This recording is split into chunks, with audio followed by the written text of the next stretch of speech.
Good morning. Let us discuss some of the concepts related to national income aggregates. There are so many concepts. Let us discuss one by one. First one, we call it as goods and services. Goods and services refer to both tangible and intangible, but in economics, good is always referred to economic good. It goes without saying that good is always called as economic good, which means a price or an exchange value is always attached. You have a purchasing power and you purchase a good, and hence they are called as economic good. That means you can ask, what do you mean by non-economic good? Non-economic good are those which is available free of cost and you don't purchase those, like for example sunlight. So in economics, anything referred to as good is always referred to economic good. That good is divided into two. One is consumer good, another one is producer good. Consumer goods are those goods which are meant for ultimate consumption, and producer goods are those goods which are used for further production. Consumer goods are further divided into two. One you call it as single-use consumer good, another one as durable-use consumer good.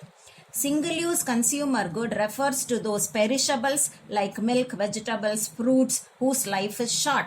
Whereas durable-use consumer goods are those goods which can be used for a long period of time, like for example car or ACs or refrigerators at home. Both come under the category of consumer good because they are meant for ultimate consumption.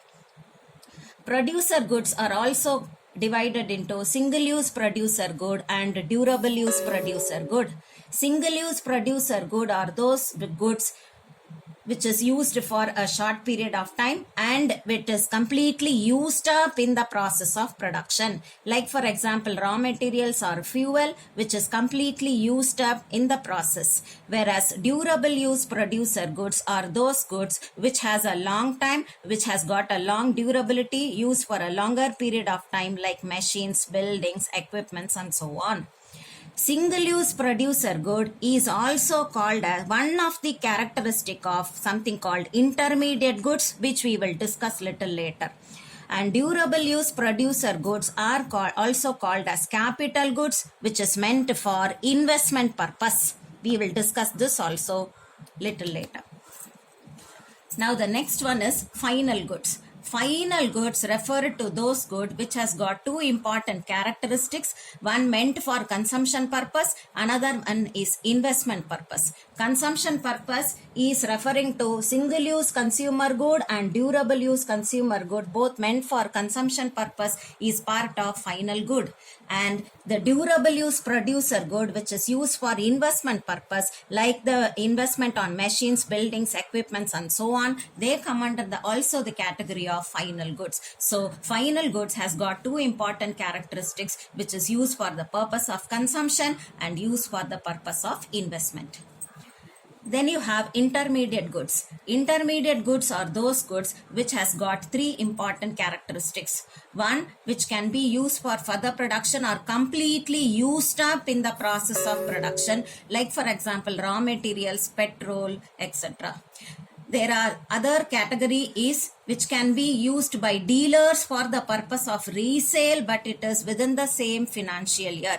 It may be bread like a perishable, or it can be a car or any heavy equipment also, but it is meant for a purpose of resale by a dealer, hence it comes under intermediate good. Third one, any type of good which is purchased by one production unit from another production within the same financial year, whether it is a single use or durable use, also comes under the category of intermediate goods. So intermediate goods are characterized only based on the characteristics they perform.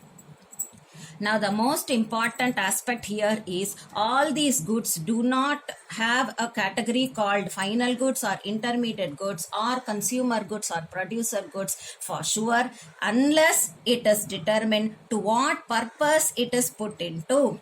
Based on the purpose or use only, any good is classified into any of these categories, and hence you have another important concept called end use classification. It is based on the use to which it is put into.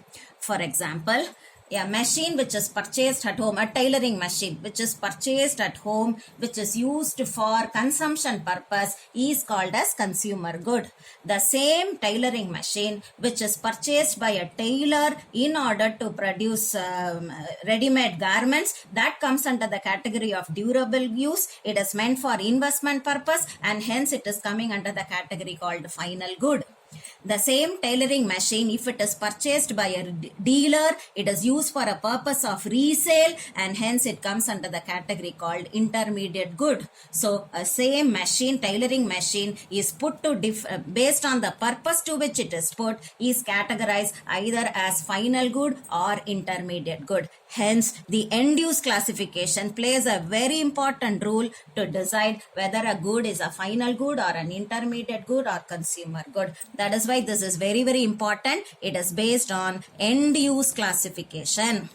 Now, finally, there is one important concept here. All capital goods are producer goods, but all producer goods are not capital goods. I hope you can understand. It is because, for example, machine, it can be a capital good, but raw material is an intermediate good, but machine and the raw materials both come under producer good, but machines which is durable can be put only under capital goods. So capital goods are producer goods, but all producer goods are not capital goods. I hope you have understood.